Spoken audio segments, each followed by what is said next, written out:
જય શ્રી કૃષ્ણ, જય માતાજી, હર હર મહાદેવ। આજે આપણે બુદ્ધ પૂર્ણિમા વિશે જાણશું। તારીખ 12/5/2025 સોમવાર એટલે બુદ્ધ પૂર્ણિમા તરીકે ઓળખાય છે। બુદ્ધમ શરણમ ગચ્છામિ, બુદ્ધ ભગવાન વિશે જાણશું। બુદ્ધનો જન્મ ઈસવીસન પૂર્વે 623માં રાજા સુધોધનની રાણી મહામાયાની કુખે કપિલવસ્તુ નજીક લુંબિની વનમાં સાલ વૃક્ષની નીચે જન્મ થયો હતો। પુત્ર પ્રાપ્તિની ઈચ્છા પૂરી થતાં નામ સિદ્ધાર્થ રાખ્યું। ગૌતમ એમનું ગૌત્ર છે। સિદ્ધાર્થ નાનપણથી જ અંતર્મુખ થઈ જતા જીવ માત્ર તરફ કરુણા હતી। સ્વયંની સ્વભાવ હોવાથી સુખોપભોગની માટેની ઈચ્છા પણ ન હતી। વીતી ગયું તેના ઉપર શોક ન કરવો અને ભવિષ્યની ચિંતા પણ કરવી જોઈએ નહીં। આપણે વિવેકાધીન અને પ્રામાણિકતા સાથે વર્તમાનમાં જીવવાનું છે। માનવ જીવનની મહત્તમ સમસ્યાનો ઉપાય ભગવાન બુદ્ધે આ સુવિચારમાં બતાવ્યો છે। વિષ્ણુના 10 અવતારમાં 9મો અવતાર એટલે બુદ્ધા અવતાર બૌદ્ધિક પ્રામાણિકતા, નૈતિક ઉત્કટતા અને આધ્યાત્મિક અંતરદ્રષ્ટિની કસોટી જ છે। રાજકુમાર સિદ્ધાર્થ 29 વર્ષની વયે પત્ની યશોધરા, પુત્ર રાહુલ રાજમહેલનો ત્યાગ કરી સાંસારિક દુઃખોના નિવારણ સત્યની શોધ માટે મહાભિનિષ્ક્રમણ કર્યું છે। 6 વર્ષ સુધીની ઉગ્ર તપસ્યા બાદ વૈશાખી પૂર્ણિમાની રાત્રે પીપળાના વૃક્ષ નીચે પરમ જ્ઞાનની પ્રાપ્તિ થતાં બુદ્ધ બની ગયા। હાલમાં આ પવિત્ર સ્થળ બોધ ગયા તરીકે બિહારમાં પ્રસિદ્ધ છે। ભગવાન બુદ્ધને વૈશાખી પૂર્ણિમાના રોજ જ્ઞાનની પ્રાપ્તિ થઈ હતી। આ દિવસે ભગવાન બુદ્ધના વિચારોને યાદ કરી તથાગતની આરાધના કરવામાં આવે છે। તેમણે બતાવેલા માનવ કલ્યાણના માર્ગ પર અનુસરવાનો સંકલ્પ કરી તેની સ્મૃતિને જીવંત રાખવા દર વર્ષે દેશ વિદેશમાં બુદ્ધ જયંતિ ઉજવાય છે।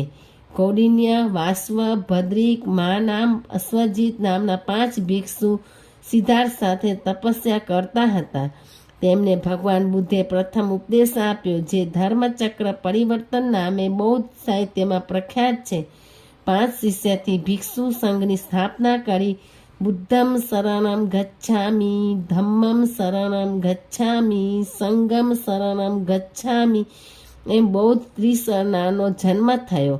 ભગવાન બુદ્ધે 45 વર્ષ સુધી બિહાર, ઉત્તર પ્રદેશ, અવંતી, મથુરા વગેરે સ્થળોએ વિચરણ કરી સત્ય, સંયમ, ત્યાગ અને અહિંસાનો સંદેશ ફેલાવી મોક્ષનો સરળ માર્ગ બતાવ્યો। તેઓ પોતાના પ્રવચનમાં કહેતા કે ગુસ્સો, અહંકાર, લોભ અને દુશ્મની છોડ્યા વિના જીવનમાં શાંતિ મળતી નથી। આપણે આજે જે પણ છીએ તે આપણે અત્યાર સુધી જે કંઈ વિચાર્યું છે તે વાતનું જ પરિણામ છે। જો કોઈ વ્યક્તિ ખરાબ વિચાર સાથે બોલે છે અને કામ કરે છે તો તેને દુઃખ જ મળે છે। જે લોકો સારા વિચાર સાથે બોલે છે અને કામ કરે છે તેવા લોકોના પડછાયાની જેમ સુખ પણ ક્યારે સાથ છોડતું નથી। ભગવાન બુદ્ધનું બુદ્ધિવર્ધક બોધત્વ પણ આ પ્રમાણે છે। નેપાળની સરહદમાં રોહિણી નદીના કિનારે કપિલવસ્તુ નામના નગરમાં સુધોધન નામના શાક્ય ક્ષત્રિય રાજાને મહામાયા અને મહાપ્રજાપતિ એમ 2 રાણી હતી। પ્રજાવત્સલા આ રાજવીની પ્રજા ઈચ્છતી કે રાજાને ત્યાં પ્રતાપી રાજકુમાર જન્મ ધારણ કરે। બન્યું પણ એવું કે ઈસવીસન પૂર્વે 623માં વૈશાખી પૂનમે કપિલવસ્તુથી થોડે દૂર લુંબિની વનમાં એક સાલ વૃક્ષ હેઠળ મહામાયા રાણીને પુત્રને જન્મ આપ્યો। પિતાની ઈચ્છા પૂર્ણ થઈ નામ સિદ્ધાર્થ રાખ્યું। તેમના ગૌતમ ગોત્રને કારણે ગૌતમ કહેવાયા। માત્ર 7 દિવસ પછી મહામાયા મૃત્યુ પામ્યા। માસી મહાપ્રજાપતિએ ગૌતમને ઉછેર્યા। રાજ્યના જ્યોતિષીઓએ ભાવિ ભાગતા રાજાને જણાવ્યું કે તમારો પુત્ર ચક્રવર્તી રાજવી બનશે અથવા તો મહાપ્રતાપી સાધુ થશે। સિદ્ધાર્થ બાલ્યાવસ્થાથી ગંભીર, દયાવાન, કરુણાસભર હતા। સિદ્ધાર્થને રાજમહેલના ભોગવિલાસ બંધનરૂપ ભાસતા હતા।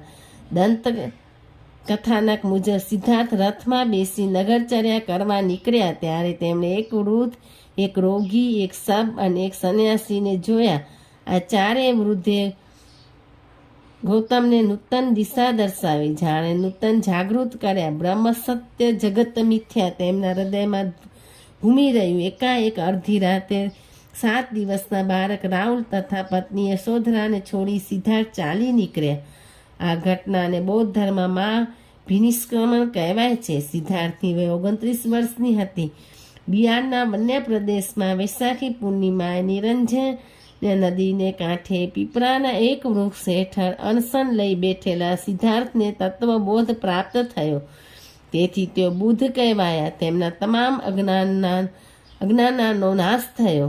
જાતિભેદ, વર્ણભેદ, ધર્મભેદ, હિંસાત્મક યજ્ઞો ન યોજવા પ્રજાને સભાન કરી બોધ આપવા લાગ્યા. બોધિ વૃક્ષ અને બોધિચક્ર આજે પણ પૂજાય છે.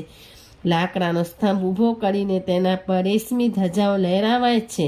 જે ધજાઓ પર ઓમ મણિ પદ્મે દુમ લખેલું હોય છે. વિશ્વરૂપી કમરમાં ભગવાન બુદ્ધ રૂપી મણિ છે.